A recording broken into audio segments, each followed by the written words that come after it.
So, welcome to the 5th AGDA lecture in the Fateh Summer School. Today it will be given by Dan Licata as his second lecture on AGDA. Please go ahead, Dan.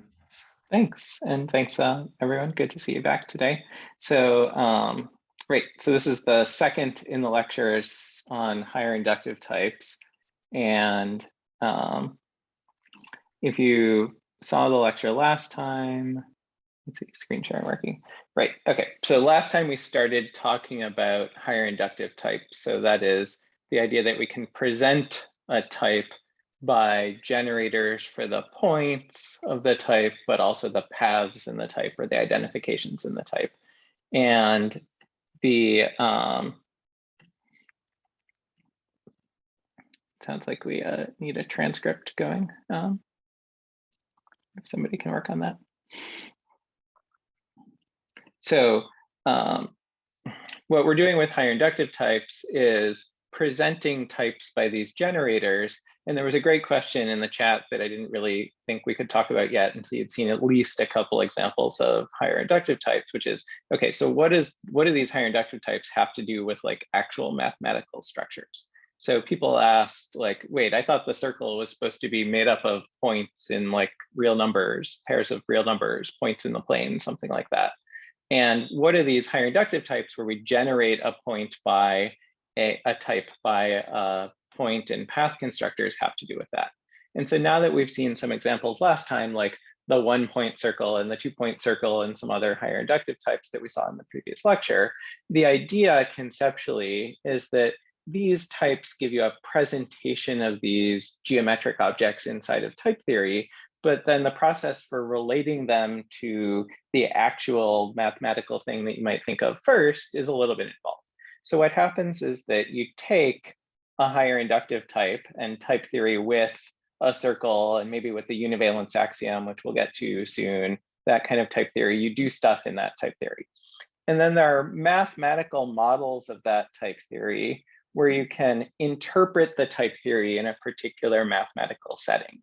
And the particular mathematical settings that we think about are models of infinity groupoids, which is sort of a mathematical thing.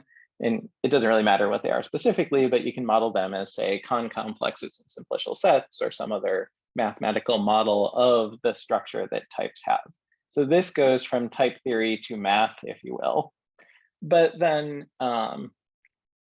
that math is not exactly about topological spaces where like spaces are made up of little points in the plane or something like that. But it turns out that you can define what's called a Quillen equivalence, maps back and forth with certain properties between this thing and this thing, and prove that those maps back and forth show that this mathematical world and this mathematical world share some properties. So if you calculate things like, ask questions like how many paths in a space are there up to homotopy, that's calculating a homotopy group or a fundamental group of a space. Like there should be z many paths on this circle because I can go around once, or I can go around twice, or I can go around backwards once, or I can go around backwards twice, etc., or I can stand still, right? If you calculate those kinds of mathematical questions, those invariants, then this stuff lets you connect this world to this world. So in some sense, homotopy theory as a subject has sort of shifted from its origins being about this kind of thing into being more about this kind of thing now. Like we sort of understand this process. And so mathematicians will work directly in that kind of more algebraic, discrete, in some sense, world. And then the idea is that we can interpret the type theory here into that, and then here you can get back and forth with the other things. So if you're confused about like where are the other points on the circle, or how does the loop represent like an actual circle or something like that, well, it's a little bit involved. You have to go through these processes of translation. But what it means is that you can interpret the type theory into that one world that connects with topological spaces. But the reason that many of us are excited about this synthetic homotopy theory, where we use higher inductive types to talk about these kinds of spaces, is that the same proofs that we'll do in this lecture and the exercises and next lecture and so on also interpret into other models. So in addition to sending stuff to sort of the standard model in simplicial sets or whatever, you can interpret stuff in other mathematical settings, other infinity toposes is the jargon, but that's not really important for our purposes. And so because of that, we can take the same proof that you do in type theory, and it means lots of different things in lots of different mathematical settings. And we exploit that freedom when, for example, we work on extended type theories for different kinds of homotopy theory or other applications like that. So we're kind of a little bit removed from what you might have expected going in, but the advantage of being that far removed is that the proofs that we do kind of mean a lot more than a specific proof about pairs of numbers in the plane or something like that. Okay, so with that context, I want to jump back into doing some stuff with higher inductive types in Agda. So if you do a pull on the repository, then you should see a new set of files. So if you open up lecture 5 live.agda, if you want to type along, that's the one that I'll type along in. And then if you want to look ahead, lecture 5 notes is the notes file that you can read about for after. And if you want, sometimes I might still copy some stuff out of this if you want to keep a consistent Agda buffer along with mine. Okay, so any questions about the mechanics there? Everybody get their files set up. Everybody find the stuff. It's in the right repo and stuff, I hope. Good. Okay. So now what we're going to do in the next couple of classes is to prove some type equivalences. So where'd my live file go there? Okay, so to do that, what we need to do is we need to first in Agda define what it means to have an equivalence of types. And so in the exercises for some of the previous lectures, if we go to new prelude, you looked at the definition of a bijection, right? Where what is a bijection between types A and B, or type isomorphism here? A bijection between types A and B consists of a function from A to B that is a bijection. What does it mean to be a bijection here in this sense? Be an isomorphism, it's that you've got a function from B to A, and then it's inverse to F on both sides, in the sense that you have a homotopy witnessing that the inverse compose F is the identity and the inverse compose F is the identity. Okay, so, using a proof assistant is part math and part software engineering. Like, we got to define equivalence. Equivalence is kind of like isomorphism. So let's, sorry, ended up in the wrong file there. Let's start by just copying what we had for bijection from the exercises in, and then we'll fiddle with it a little bit to make it be equivalence. Okay, so we could just copy that in. So records in Agda have constructor names, which makes them act, the constructor is basically like a short way to make a value of that record by applying it to stuff for all the fields. So the constructor for bijections in the previous code was called isomorphism. Maybe we should call this equivalence or something. The map here, I don't know, I'll call that map or something.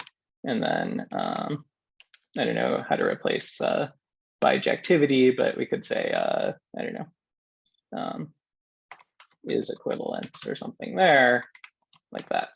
Okay.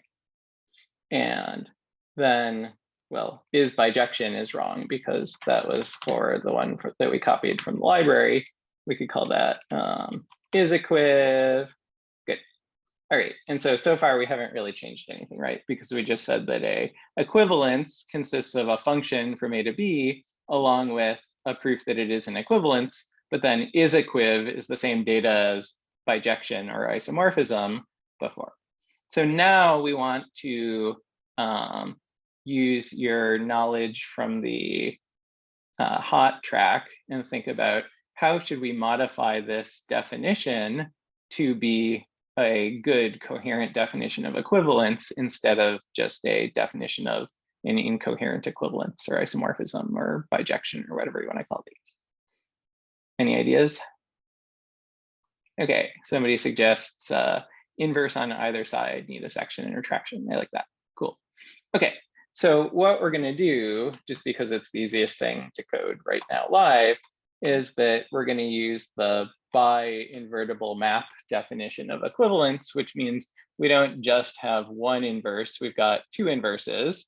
And then the tricky thing about the bi-invertible map definition of equivalence is that we want one of the inverses to be inverse on one side and the other inverse to be inverse on the other side.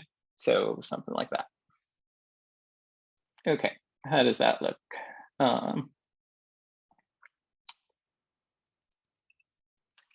Good. You saw bi-invertible maps in the hot track. You know, Ulrich's been doing a bunch of different definitions of equivalence. So hopefully this has been a little bit motivated for you.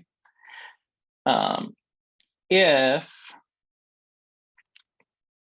we do this, okay, then we can write little helpers. Like if I want to get out the forward part of an equivalence, then I'll call that the name of the record, which is that dot map of E, is just a short name. So FWD will just be a short name for the forward direction of an equivalence.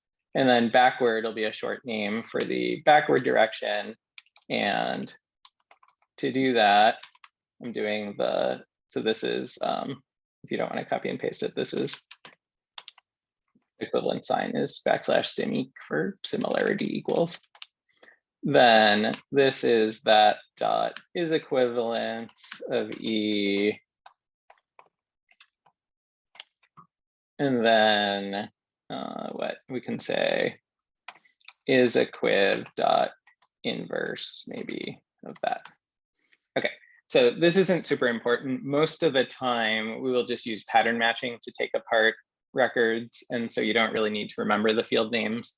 When you do the field names in Agda, you can either open the record, in which case you don't need to write the name of the type when you refer to the projection fields, like, oh, I want to get the map part of an equivalence, then I could just write map if I open it.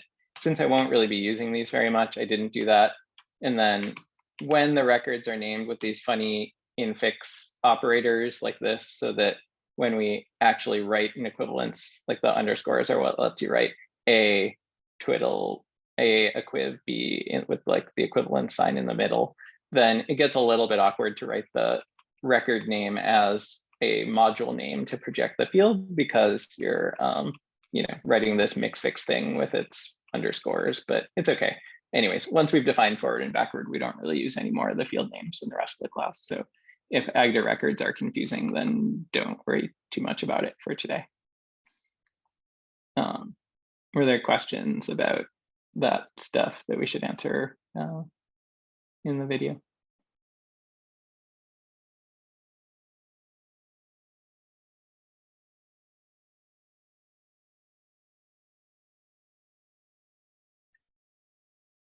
Okay. If there are, just, you know, always feel free to interrupt or ping the TAs to interrupt.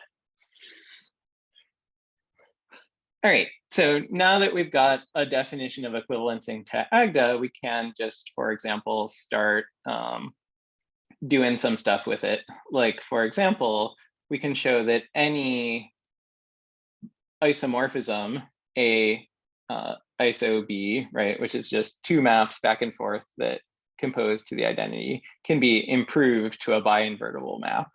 And so the way that we do that is that we can open up this bijection, which has an F and a G, which compose on either side, right? So if we look at what we've got here, F goes from A to B, G goes from B to A, G compose F as id is one homotopy, F compose G as id is the other homotopy. And so then to improve that to an equivalence, well, we want to make an equivalence that consists of two things. What are the two things? Let's ask Agda. I need a map from A to B. Okay, I've got one of those. It's F. What's the other thing? I need to show that it's an equivalence. How do I show that it's an equivalence? Well, I need to give four things, one of which is a map from B to A with a homotopy from G compose F to the identity. Okay, that's GF. The other of which is a map from B to A with a homotopy from F compose G to the identity. Hey, that's FG. Okay, so when you're turning a isomorphism in this sense into a equivalence, all you do is you duplicate the same reverse map, the G, twice, because the data of an isomorphism has the same inverse twice. And so when you want to take that and shove it into the space of stuff where you've got two potentially different inverses to make this a better definition of equivalence, then you just duplicate it. So that's nice and easy for this definition of equivalence. Okay, anything else about equivalences? So now we can write that for bijection or isomorphism, that for equivalence, and we'll use that a little bit in a second. Good.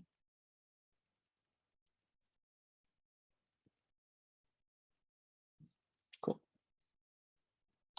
Okay, so if you remember from last time, we started was lecture 4. We started defining some higher inductive types. And so, for example, we saw the circle with one point, which had those constructors, a point and a loop. And then we defined circle recursion, which had, well, the circle is supposed to be the least type generated by a point in a loop. To map it into any other type, you give a point and you give a loop in that other type. And then we had computation rules that says that when you apply that to the base point, you get out what you put in. When you apply that in the sense of app to the loop, you get out what you put in.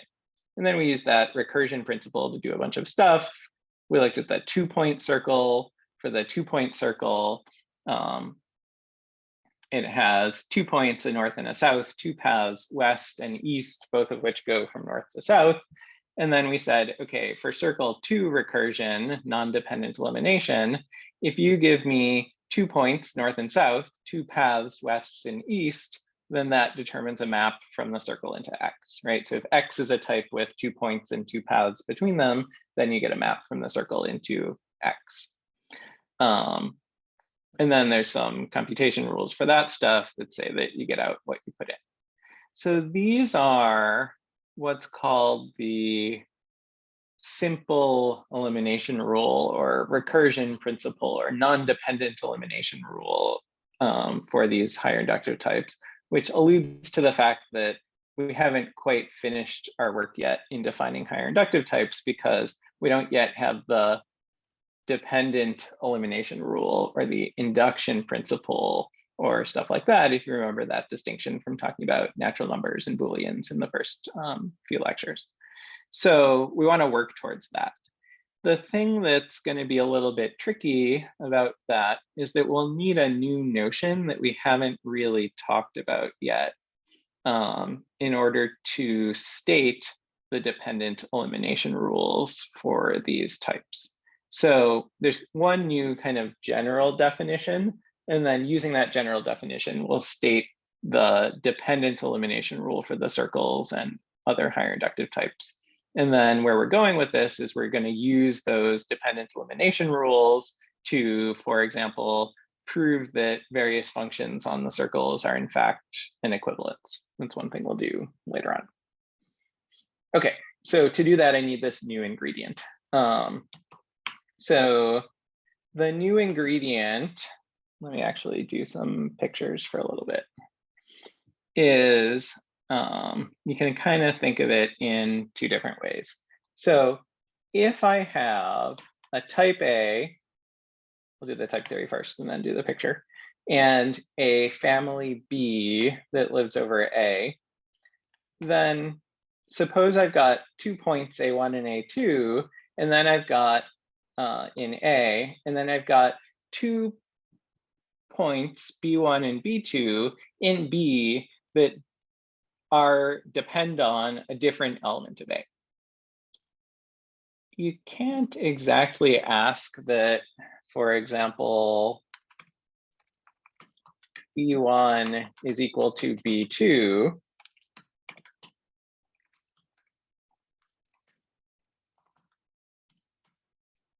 because, well, B1 has one type, B of A1, B2 has a different type, B of A2, and the path type, the identity type, makes you pick a specific type, right? So if I said B of A1 here, then B2 doesn't type check because that's in B of A2.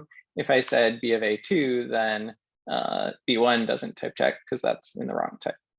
So thinking syntactically, the question is, how do we compare two terms, two elements, 2 points that have different types? And we can draw a picture of this situation that's a little bit helpful, which is that if I think of the diagramming that situation that we just had, then I might draw it like this. We've got a type A on the bottom,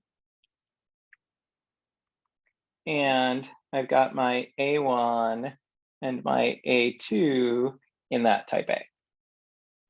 And then up here, I've got the type sigma x colon A dot B. And in that type of pairs, I'd have my A1 and B1, where remember my B1 had type B of A1, and I'd have my A2 and B2, where B2 then has to have type B of A2. Okay, and so then I can think about the function that goes down, which in the AGDA we call the per1 projection, first projection 1. And the idea is that this point here gets sent by per1 to that, and this point here gets sent by per1 to that, right? Because if I take the first projection of the pair A1, B1, I get A1. If I take the first projection of the pair A2, B2, I get A2. And so then if we want to think about a place where we can compare A1, B1 and A2, B2, well, that's fine to just talk about a path in this sigma type that goes from that to that, right? Because in the sigma type, A1, B1 is an element of this sigma type. A2, B2 is another element of this sigma type. So by sigmaing over the dependency there, those two now do have the same type. And so I could ask for, if I want to compare B1 and B2, a path in the sigma type between A1, B1 and A2, B2.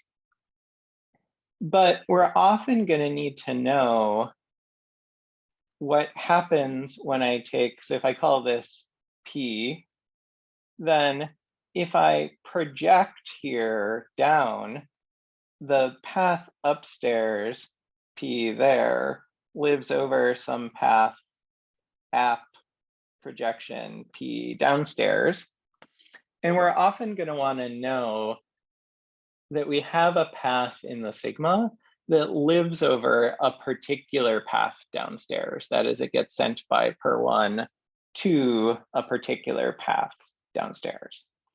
And that notion is what's called a path over a path. In particular, the path that it's over is this one downstairs. So our goal in AGDA is to represent this concept of a path over a path. And there's a couple of different ways we could do it. So one is that we could kind of code directly what's on the screen. We could say we have a path upstairs in the sigma type that projects down to a particular given path in the base. We could like say that as its own sigma type. Another which you've seen a little bit in a couple of I've seen it come up in a couple of the hot lectures, and in Agda lecture 3, I think, is that whenever you have such a P here, one of the properties that types have is that this P is going to factor through another point over here, which is called the transport in B along app project 1 P of B1. I'll do this again in Agda. It's getting a little hard to read in the picture, but the point is that there is another point here along with a path here. I guess that gets its A2 as well. There is another point over here that we could connect it to. And this thing lives in the fiber over A2, the green circle here. And the green circle here is supposed to be all the stuff that gets sent in particular to the A2 down there. So if you think about upstairs, I look at all the points upstairs that whose first projection is A2, we can come up with that. And so we can take a path over a path here like this and turn it into first a path that goes from A1, B1 to A2 and then some other thing, which you've seen a few times called the transport, and then factor it as a this like that and that sort of picture to say that we can connect this in the fiber to that. So one thing that people do in HOT is to sort of just directly use this thing. We'll see this again in Agda in a second, to represent paths over a path.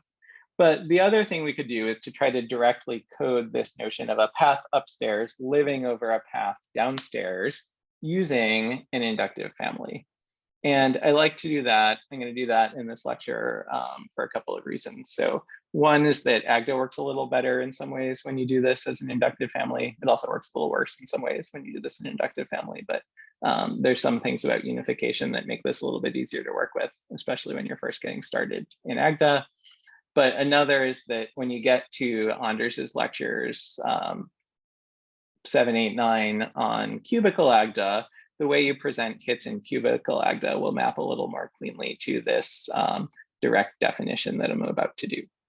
So what we're going to do is to directly define this notion of a path over a path. So the data here is what's in the picture. It's 2 points in A with a path on the bottom between them, and then 2 points upstairs. And the direct definition here is just to say that I have a constructor that I'll call, I don't know, REFL O for REFL over, which says for every X in A and every Y in P of X, what I have is a path over in B over reflexivity of X between Y and Y. And so what this is saying is that just like the definition of the identity type said, it was the least type containing reflexivity as a path from Y to Y, essentially. This is the least type containing a path from Y to Y that lives over the identity on the bottom. So it's like the squished picture on the bottom where you've got reflexivity upstairs living over reflexivity downstairs. Okay, looked like there was a question in the chat. Is there a one that we should answer in the video? Ah, good. Okay, so the question in the chat is, how are these two constructions comparable? That's actually the next thing we're going to do.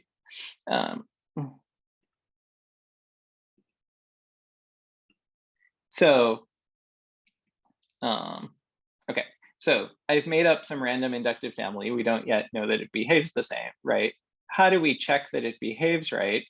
What we can do is we can check that given the data of an A, a B, a P, a B1, B2, we have a type equivalence between the new thing and the transport one, which is the transport in B of P along B1 is equal to B2 in B of A2.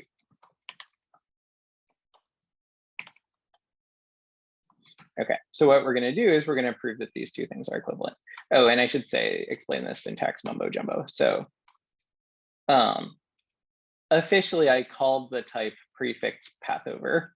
We're always going to write it as B1 is equal to B2 in the family B living over the path P. And this makes the A1, the A2 implicit arguments and the A implicit arguments, because Agda can usually figure those out for you if you just let it.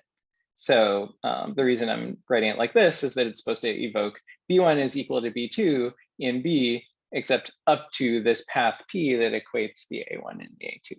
So it's a heterogeneous equality between B1 and B2 that lives over P, and the down arrow is supposed to be read as over P.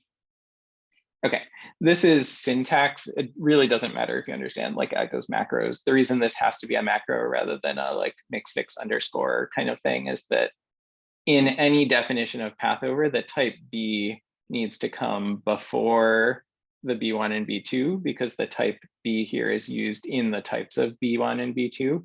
And with the syntax, which is just like a syntactic macro that just like immediately expands to the left-hand side here, then it lets you like make up a notation in which something that's morally a first argument comes later. And that way you can read it as B1 is equal to B2 in B over P.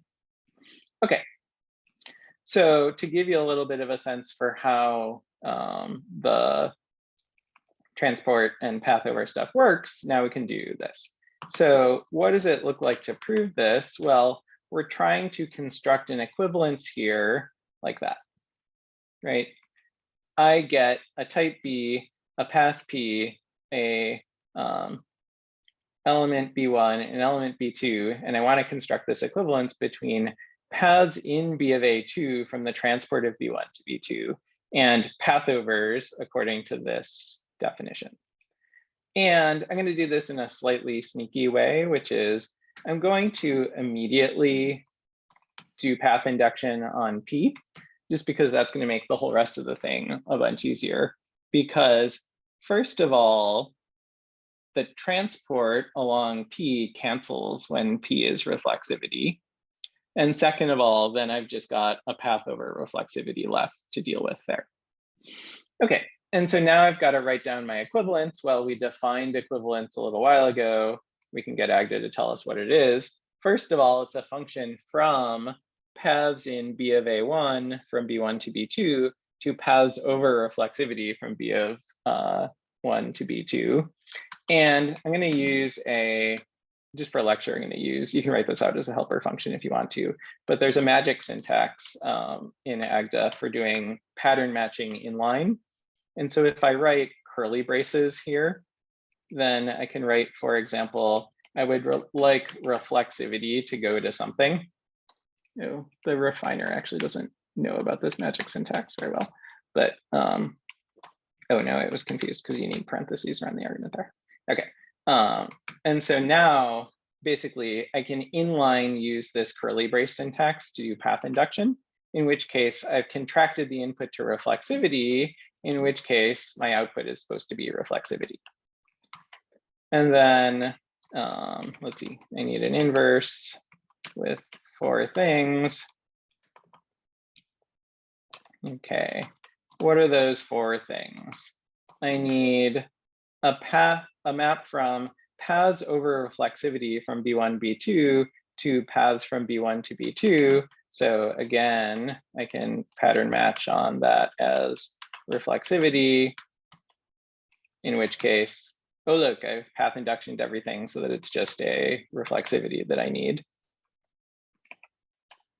And then to prove that the composites are the identity, let's see, this one is a composite on paths. So again, if you've got a function that takes paths and you can path induction it, it's often a good idea to.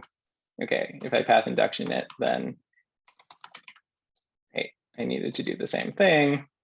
And then let's see. I think these two will turn out to be provable in exactly the same way. Oops. Oh, okay, not exactly the same way. Sometimes the optimistic copy and paste thing breaks down. So this one is supposed to take a path over as input.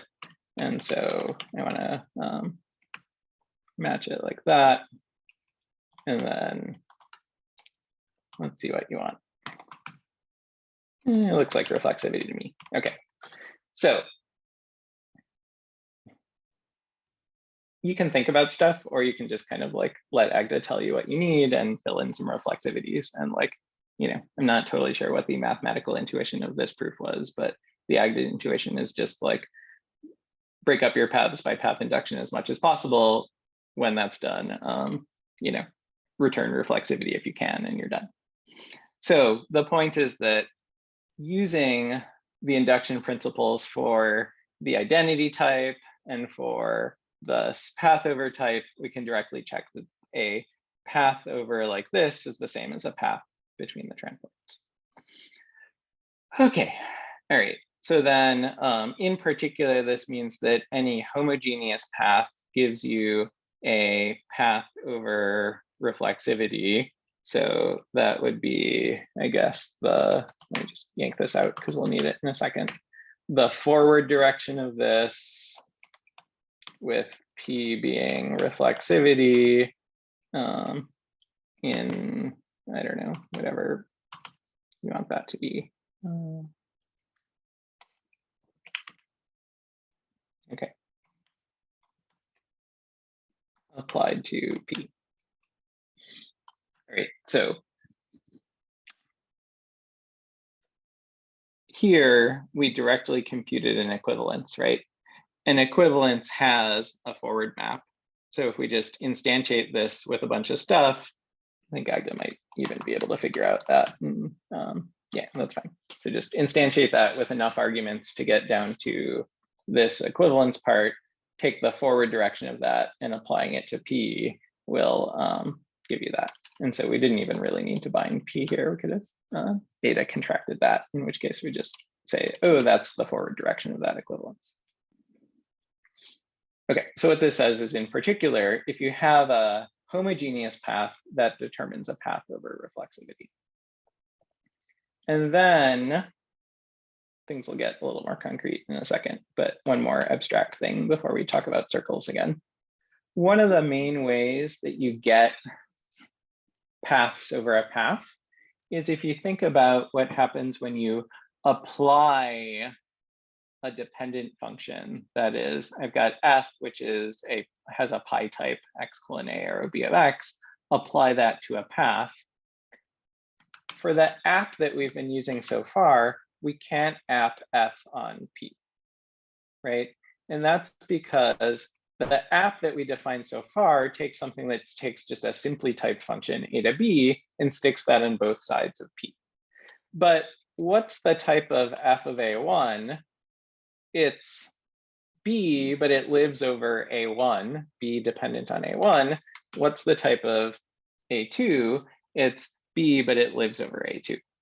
So what we want to do is we want to say, oh, what I need here is not a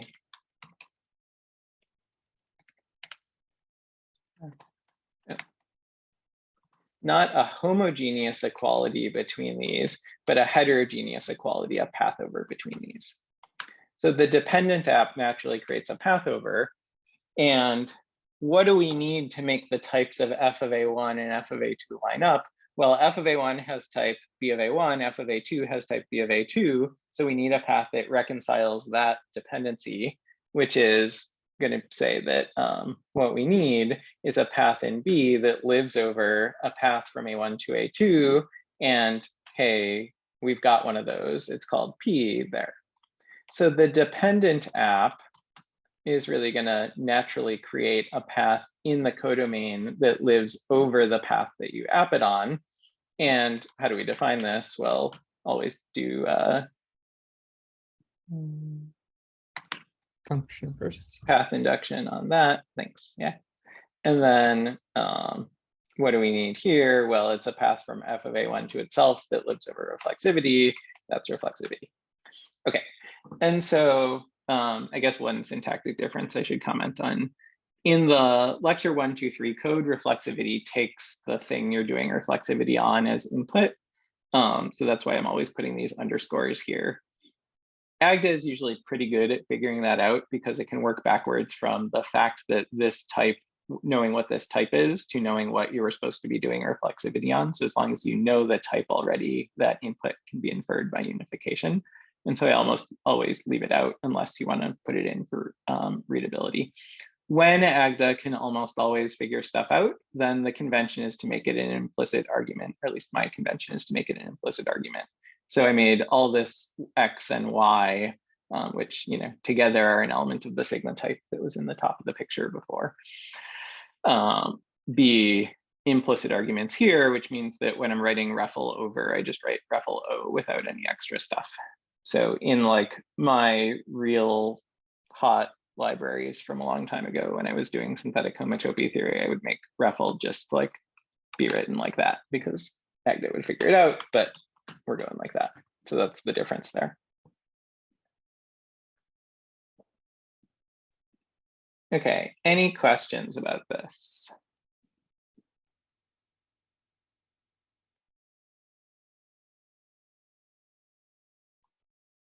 Before we get to use it.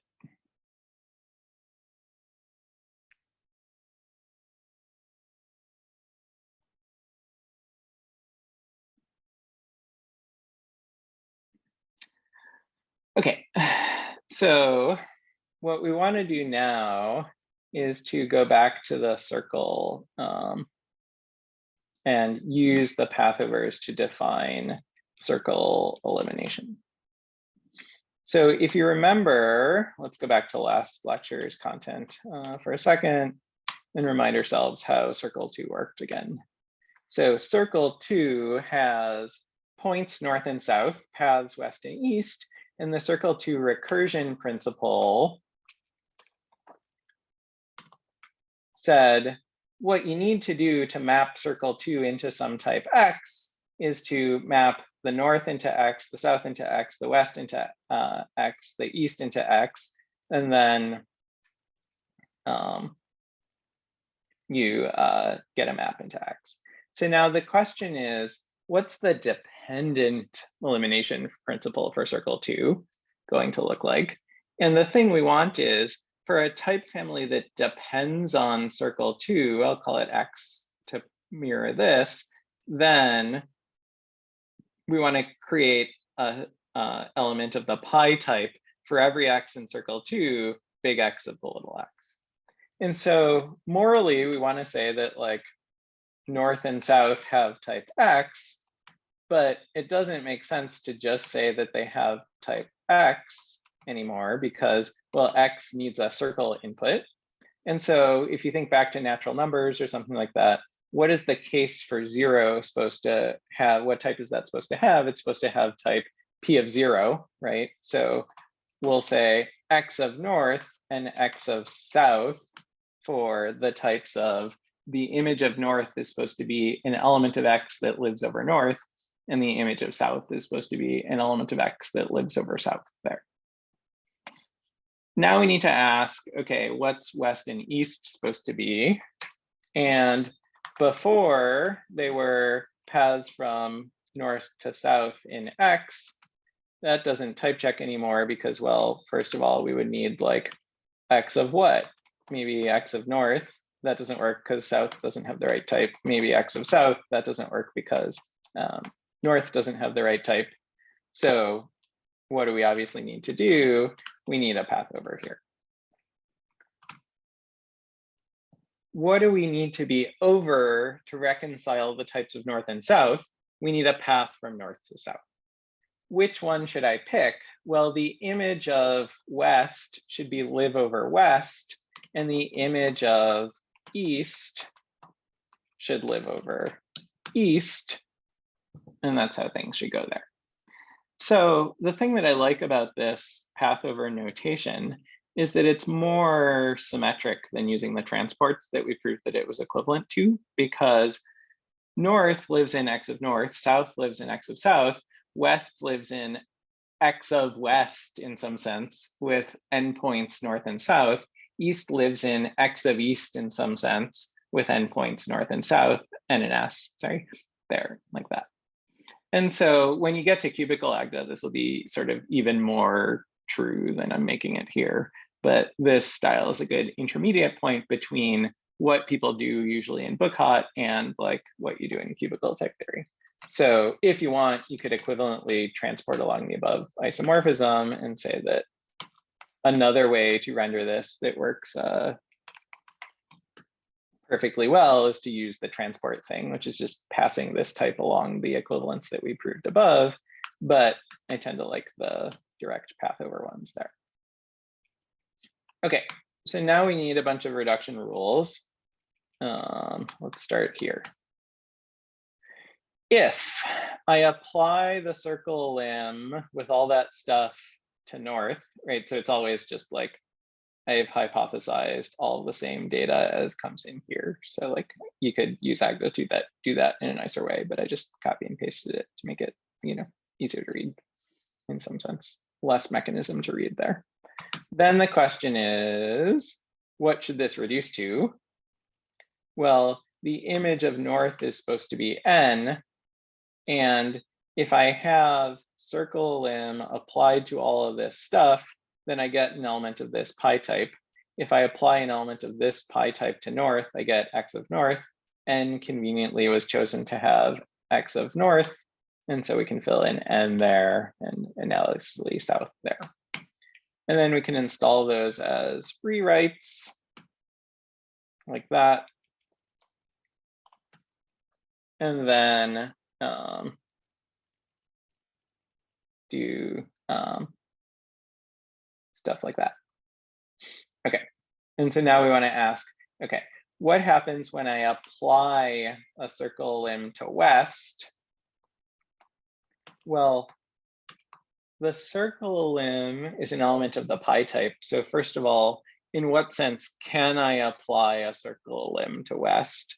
I can only apply a circle limb to west in the sense of the dependent app that we defined up here. There it is, right? Which creates a path over like that. So what I'm supposed to reduce to here is that the dependent limb applied to west is supposed to be a path in X over west between this circle limb and that circle limb. And then if we let our definitional equalities fire uncomment them, you have the rewrite rules. Sorry, I uncommented the commented out rewrite rules. Yeah, cool, great. If we let our definitional equalities fire, then what we get is that that's supposed to be a path over west from the image of north, that's n, to the image of south, that's s. And hey, look, that's exactly what we said the image of west was we put in was supposed to be, and the image of east is dually exactly the same thing, but for east. So it's really the case that if you set things up this way, circle M on north computes to the image of north, circle M on south computes to the image of south, circle M on west computes to the image of west, circle M on east computes to the image of east. And so that's sort of the principle that the circle limbs or the hidden limbs are really just saying, for each constructor, specify where the constructor is supposed to go, and everything else is generated by path induction from the constructors and comes along for the ride there. Okay, so we won't really need the reductions for the hit limbs very much, but I mean for the dependent limbs very much, because most of our functions will still be defined by recursion. But we'll see a circumstance later on when we will actually need that, maybe. Okay, cool. Okay, so now let's remember something from last time. what we were doing last time was defining functions from the 1-point circle to the 2-point circle and back from the 2-point circle to the 1-point circle. And the idea for those functions was that we were supposed to send, when we send the 1-point circle to the 2-point circle, we send the base point to north and the loop to going around the loop, say clockwise on the 2-point circle. When we go back from the 2-point circle to the 1-point circle, we send the 2 points of the 2-point circle, both north and south, go to the base point of the 1-point circle. And then the idea is that on one of the sides, say the west side, we stand still, and then on the other side, we go around the loop. And yeah, that's how that goes there. So to check that these composites are the identity, there was this kind of like stuff we quickly went over in the last lecture that we'll review in a second, now that we can kind of see where it fits in. So to check that if I go from the 1-point circle to the 2-point circle and back, what we're going to do in class today and then in the exercises is you're going to finish proving that the 1-point circle and the 2-point circle are equivalent types. And to check that, right, what we're going to need to do is to check that the composites are the identity. That way we get a bijection or an isomorphism. Once we've got a bijection or an isomorphism, then we can improve that using the thing we did before to an equivalence, and then we'll get that it's an equivalence of types. So the main point is to check that if I go S1, circle 2, S1, I get back to the identity. And if I go circle 2, S1, circle 2, I get back to the identity. So we'll do one of them today to illustrate dependent elimination, and then you'll do the other in the Dan, there's a exercise. question as to where the dependent eliminator for S1 was, because it wasn't a new prelude from last time. Yeah, so it's down here, and I was gonna do it after this, right? So we won't actually need the dependent elim for S1 to prove the direction that I'm proving here, which is just starting at circle 2 there. So we'll fill that in a second, right after we do that. So good eye, still coming. Okay, cool. Okay, so now what do we do here? If I'm trying to prove something about all circle 2s, then circle 2 elim is the tool that I reach for, and I get four things that I have to prove. And so what do I have to prove? Well, circle 2 elim says that what I have to prove is 2 of from of north is north. So I set myself up last time by having one of those spec'd out already, which is called from to north. And I also have to do the same thing for south. I have to show that if I go from of south and then to of south, I get back south. And so I could fill in the one that I set up from last time to do that. And then I get some path over things about east and west that we'll have to figure out what to do. So before we get to that, let's go back and think about the from to north.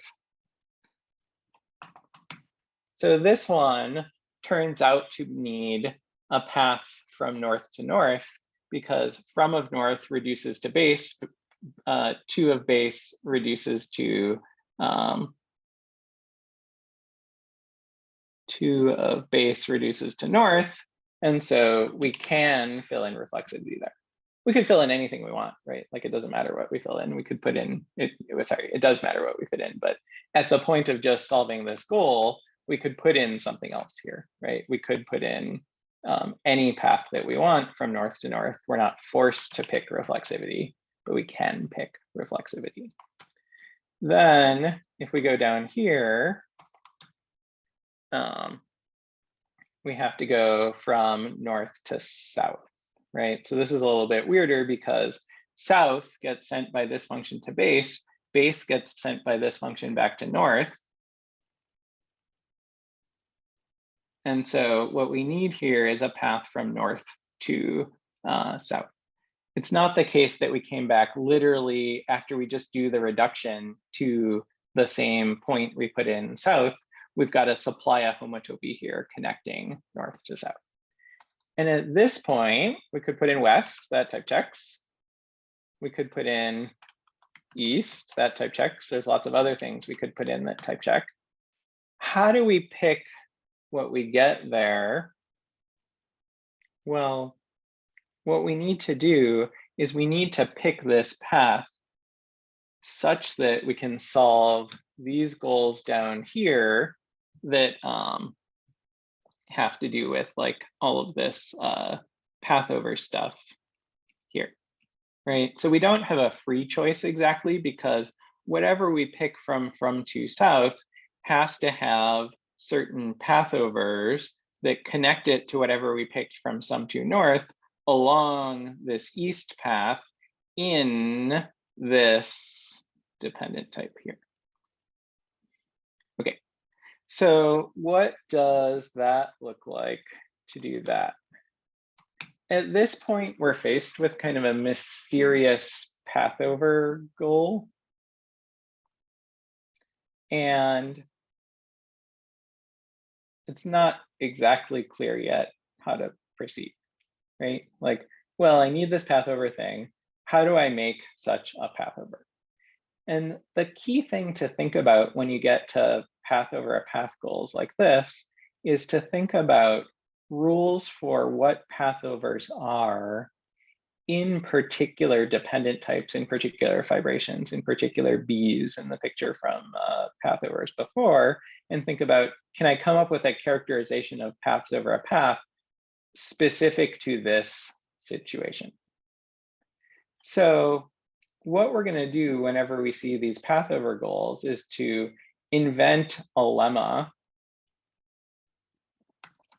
that will help us solve stuff here. And so if you look at what's happening here, then what we've got is, right, this kind of path over in this type where it's like 2 of from of z equals c. And so what you can do is you can kind of generalize that situation. Let me paste in some of this from the notes file just because it's a lot to type. You can generalize that situation and then prove a general fact about such path overs, and then use that to solve your problem here. So if I look at this specific situation, what it looks like is a path over in some function of z being equal to z over some path between some things. And if I generalize that to a path over between some things in composition of functions coming back to the identity over some path, then I can just kind of do Hindley-Milner type inference and figure out like what the most general types of all of those things that makes this kind of phrase type check is, in which case what I get is that I have a function f from a to b, a function g from b to a, and then I want a path over a path in g of f of x comes back equal to x, and I want that to be over some path p from some a to some a prime here. And then if I then set that up and ask, well, what's q supposed to be? Q is supposed to be a path from this type instantiated at the left endpoint of P, which is A, and R is supposed to be this type instantiated at the right endpoint of P, which is A prime, which means Q is a g of f of A equals A, and R is a g of f of A prime equals A prime. And so I can set up this question and be like, okay, well, what in the world would give me this would let me figure this out and then try to come up with a characterization that gives me something simpler that I could provide that would let me provide that path over.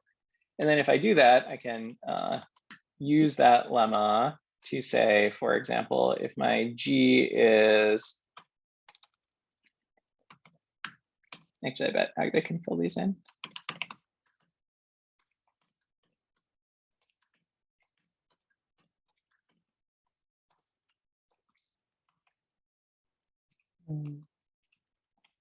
Oops. Sorry, I need to make my window bigger. Okay.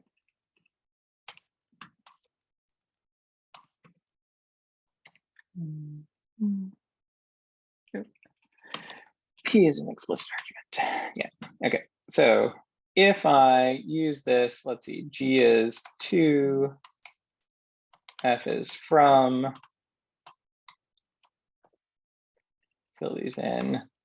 That's west, that's from to north, that's from to south, then fill that in. Okay, right. So Agda can instantiate these where G is 2, F is from, P is west, Q and R are the 2 previous cases, right?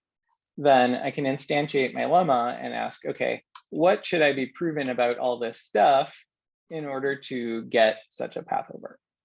And so then the way that I usually solve these is I'll ask, okay, like what other thing could I write down generically given these ingredients? And then that'll usually be like the answer. Okay, so if I think about maybe I want to arrange things such that it looks like showing that app G app F P is equal to P, right? Because like the whole point here is that I'm supposed to be showing that the round trip of P is P there. Then, well, that doesn't quite type check, but it almost type checks, because if I ask that app G app F P is P, it doesn't quite type check, but at least the 2 sides are both paths in the same type. And so I can think about maybe composing with something on either side to get that to work out. And so what might I compose with on either side here? Well, I need a equals G of F of A. I have a G of F of A equals A. So reverse that, stick it there. I need a G of F of A prime equals A prime. I have a G of F of A prime equals A prime. So stick it there. Okay, so what this path over ends up being is roughly showing that app G app F P is equal to P, except I need to adjust it, compose with the particular paths P and Q over there.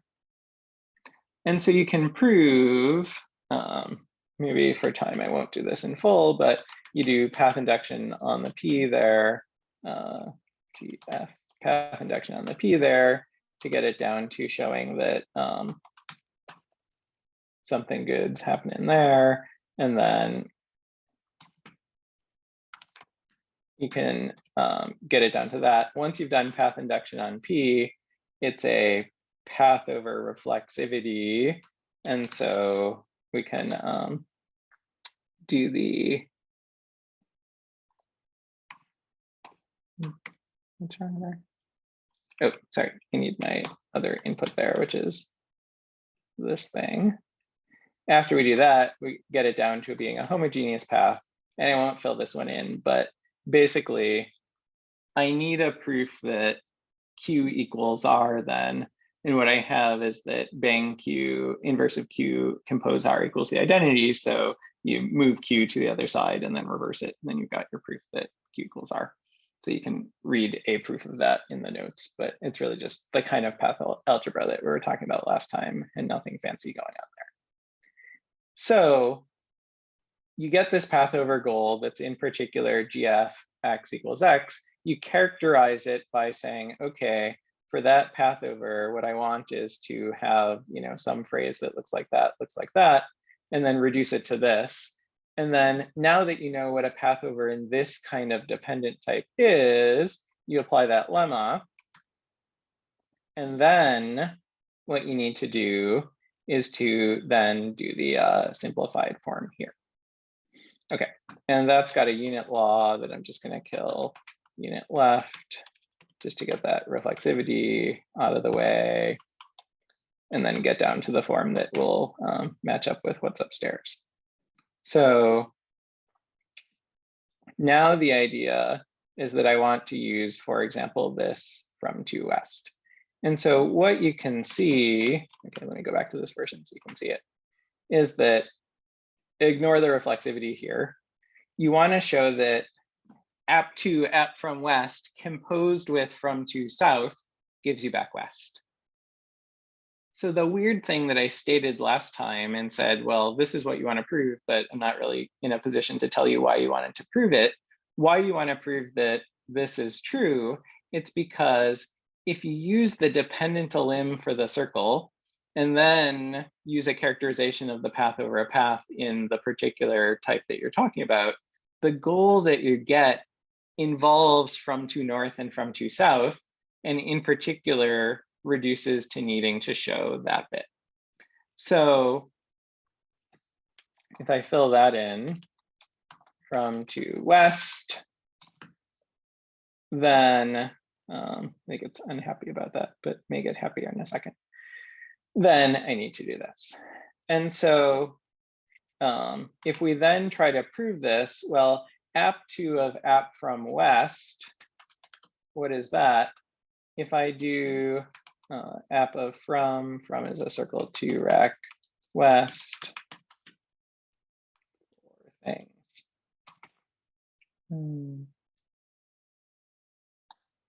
App2, oh, sorry. App2 of h, then from to south. Okay, let me just do the first step here. That's the kind of thing we were doing last time, so no big deal.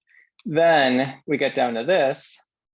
What is app of 2 on refl of base? That's just refl, and then that reduces, right? So this one, Agda will do for us. And if we work ourselves all the way down, I use the dependent elim, I use the characterization of path overs, I do the reduction on the functions using the explicit beta reduction on the reductions on the path constructors. What I get is that eventually I need to show that from of 2 of south comes back with west. And so remember I said before, we've got a sort of free choice about what path to put in here, right? We could, I don't know, have guessed maybe that's supposed to be east. But if we guessed that that was supposed to be east, then we wouldn't be able to fill this in because there's no path over a path from east to west, which would be telling you that the circle was filled in and actually a disk. So we're forced to pick that, sorry, this one up here is west. Uh-oh, something has gone wrong.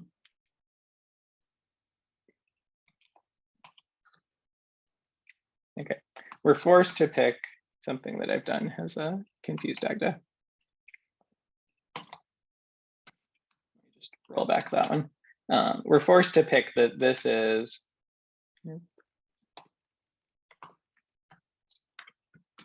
west.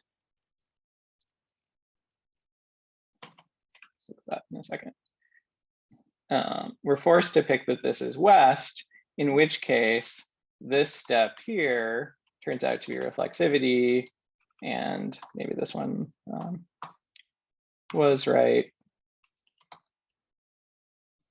1, 2. Well, anyways, I'm running a little short on time, so you can read how to actually do this in the copy that's in the notes file.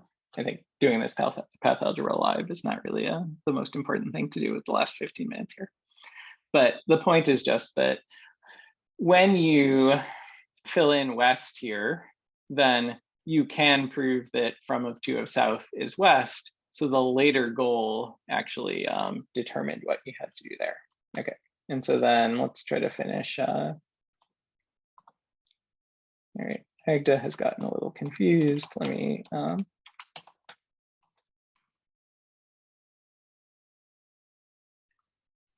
leave these for you to read about. Sometimes you get double syntax for the goals here, and then it gets very confused.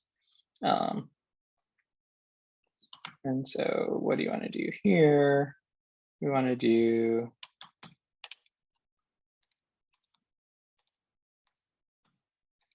my input method is broken.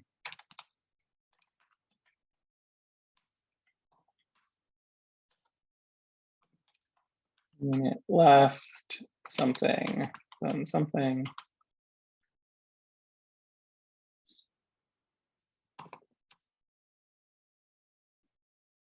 So I took them off by an associativity.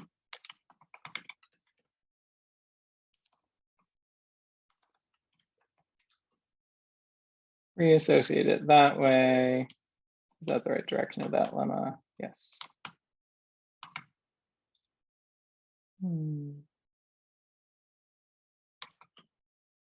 Maybe not. Maybe.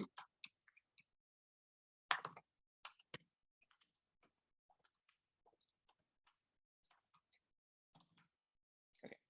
Off by associativity there. Anyways, then it's just path algebra there on top of the thing that I spec'd out here for from to west. Okay, so the main things to take away for the exercises is that when you get to a path over in a fibration in a dependent type here, invent yourself a lemma for what that path over is supposed to be. And then when you work out what all your goals are there, then you do some path algebra here, and maybe I could have put that in there, but I wanted this one to look nice. But the important point is that the paths you pick for the lower dimensional goals that aren't like totally constrained in the sense that like there's only one path of the given type, you can guess something, but the way that you'll check that guess, the way that that really comes into being correct or not correct, is that when you go to prove the higher dimensional goals, like these path overs, the choice of from to south will make its way into your goal, and you'll have to check that the thing you do works for that particular choice, right? So like, I think I've now got it into the state I wanted before, where I could pick east there, but now what I would need is a path from east to west, which I don't have. So picking east, bad, picking west, good, because the later goal tells you that that's what you're supposed to pick. Okay, and then you can read in the notes file, the other direction is, really just the same. Now that we've picked all the paths, you just do some calculation there, which was in last week's lecture and in the notes file. Whew. Okay, so that was the dependent lim for the 2-point circle. And we've got 15 minutes left. I want to do one example using the dependent lim for the 1-point circle, just to show you how that goes. Okay, so we'll reboot a little if that got a little hard to follow. So for the 1-point circle, we can play the same game. What is a map out of the circle dependently? Well, I need to give the image of base, and I need to give the image of loop, which is supposed to be a path from that to itself. And in this case, it happens to type check to say that x is equal to x, because the circle, remember, has an endo loop, right? It goes from base to base, which means that the two endpoints do have the same type. This is very wrong, though. Like, I think you can actually prove that this is contradictory. So what you want here is not a homogeneous equality there, but a path from x to x in the fibration capital X that lives over the loop. And then we can play the same game and almost the same game there, and ask, okay, so what happens when I apply S1 to base? I'm supposed to get the thing I put in out. What happens when I apply S1 to loop? I'm supposed to get the thing I put in out. Okay, so exactly the same story as before. If you compare this with the circle 2-1, you can kind of see how hits in general would work, right? What I do is that the image of each point is a point over the point. The image of each path is over the path. And the reduction rules say that what you get out, what you put in. Okay, so now I want to show an example where you actually define a simply typed function on the circle. But in that function, we're going to need a circle elimination that is the whole dependent version. So if you think about the circle as pairs of numbers and then think about those as complex numbers, it turns out you can multiply those complex coordinates and then it'll still land on the circle.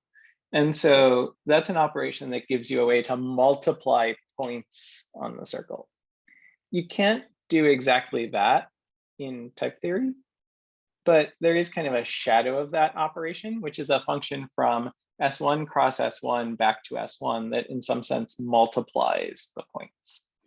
And why this corresponds to that is kind of a long story, so we won't really get into that, but like just take it as given now that we want to define a multiplication operation.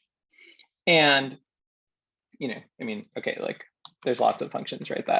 I could say, okay, xy goes to y or xy goes to x, right? Like I have a specific one in mind that I'm going to define by circle recursion. So if I do circle recursion, then on the first circle, what I need to provide is a function from circles to circles, and then a homotopy from that function to itself. Well, what is a function from circles to circles? Here's one of them. It's just going to be the identity function.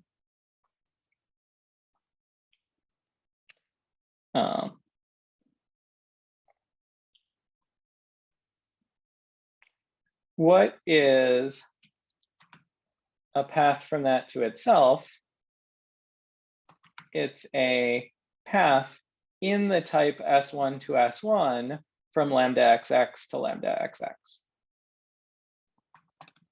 Okay, so how do I give a path between functions? We've mentioned this a few times. It came up a little bit in the hot track. There aren't very many of those in pure Martin-Löf type theory, but we can postulate something called function extensionality that says that homotopies in that sense between functions determine paths. And I've called this lambda equals, because this is kind of the lambda for paths between functions. And so if I apply that, then what I need to do now is to give a homotopy between those.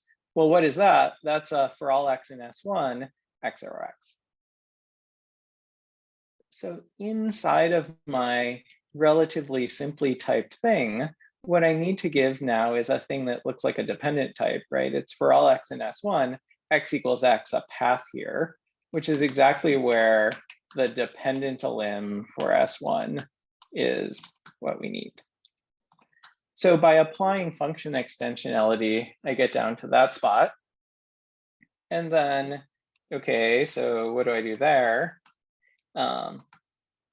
If I apply S1 elimination, then I break it up into giving the image of base and the image of loop.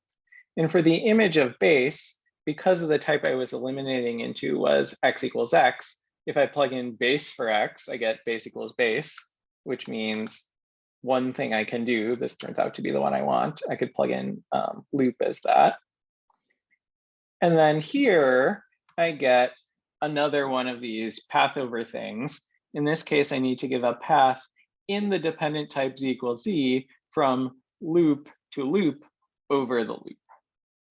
And so what we'll do to construct that is to invent another one of these path over lemmas.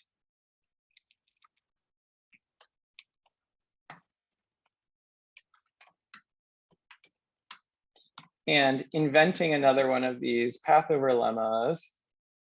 Oops. Oh, okay. I gave myself a stub, but I want slightly more of a stub there. Inventing one of these path over lemmas, and then we can apply it here. And so the question we're going to ask is, okay, given a slightly generalized form of this problem, suppose I've got the type x equals x, but now I say, hey, consider any path P from A to A prime, consider any Q in R. Q lives in this type instantiated at A equals A. R lives in this type instantiated at A prime equals A prime, A prime, so A prime equals A prime. Then what data might I give here? Well, if I want to think of it as something like a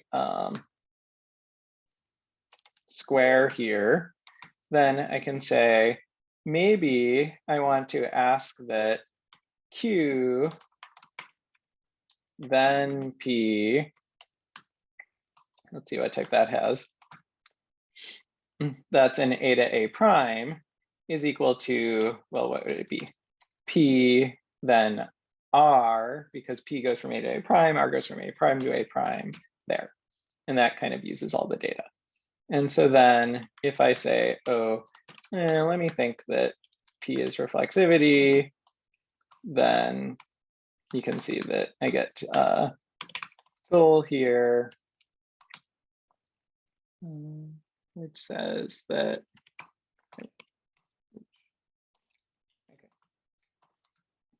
in this case, I think we can just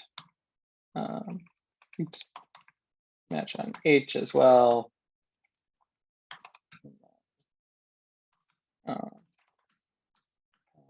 Path over of something. Okay, then what we get is that A then R is A, and that's just one of the unit laws. And so we're good there. Okay, so there's a little bit of a mysterious guess and check process here until you sort of get the hang of these, which is like, you can write down lots of things, but if you write down something and it type checks generically, then it's probably right. And you can check it pretty easily just by blasting stuff with the reflexivity and then seeing if it works. So it turns out that a path over in the particular type that we needed is just saying that P on one side of Q is equal to P on the other side of R. And so then if we apply that to loop, since it was loop, loop, loop everywhere, then we can do that, right? So then that one's easy because we just fill in reflexivity for the path that loop compose loop is loop compose loop there. So that's a particular thing. So the reason I wanted to do this multiplication example is when you're mapping out of two circles, which you'll do in the homework if you look at the problem on mapping the two circles to the torus. What you do is you do circle rec on the first one, give some function here. Then for the path over here, you'll end up using function extensionality to reduce it to a place where you can use a dependent lim on the circle. And so the dependent lim on the circle ends up showing up in the definition of really just something that at the top looks like a simply typed function. Okay, so just to finish up the last thing for today, the full form of function extensionality is a little bit more than is in this file. So in some of the more advanced problems, very advanced problems on the homework, you might need the full form, which is to say that the, I'll just do one side of it. So the full form of function extensionality involves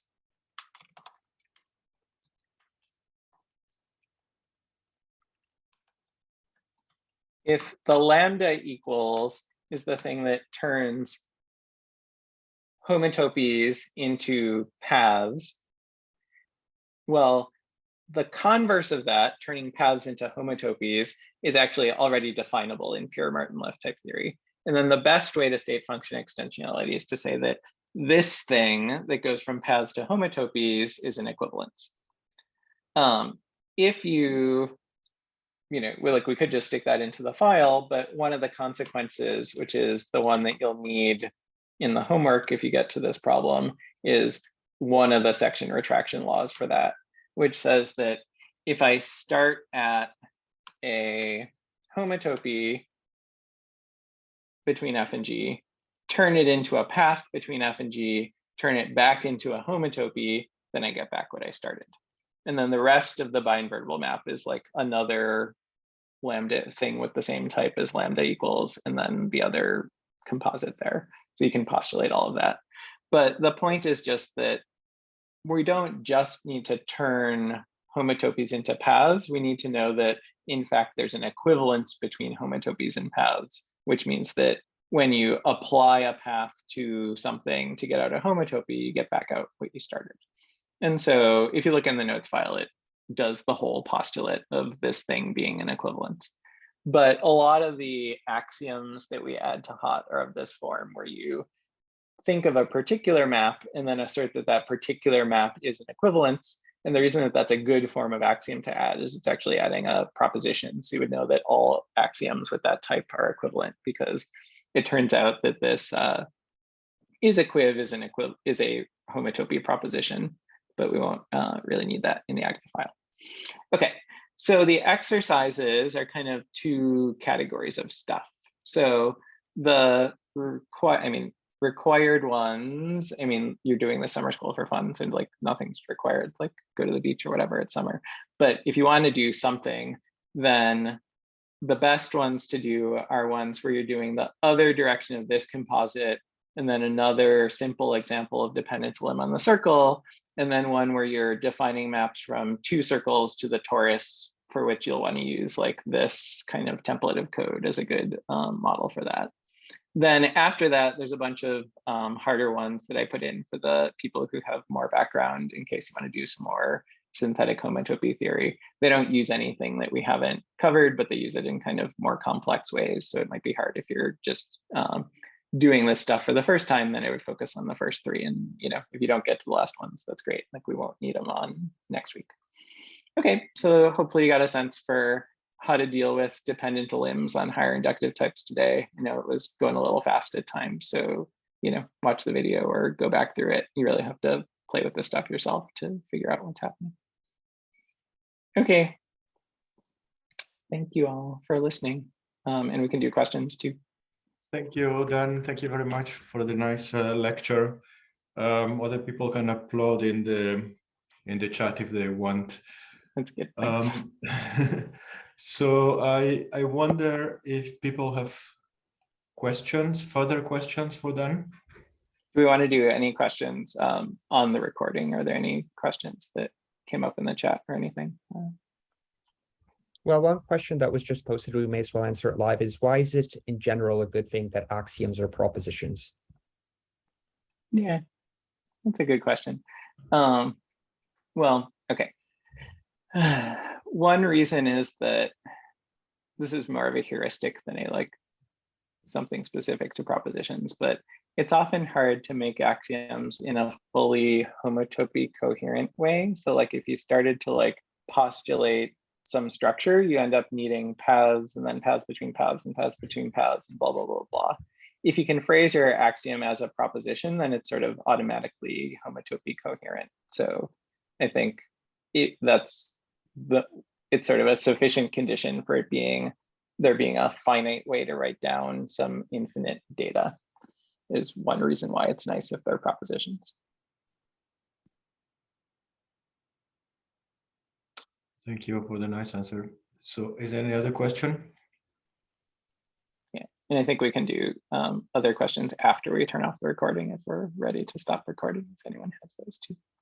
Okay, so I would like to remind the students that there are problem sessions.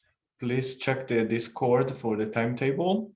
And the next lecture will be by Emily Real on homotopy type theory on Friday.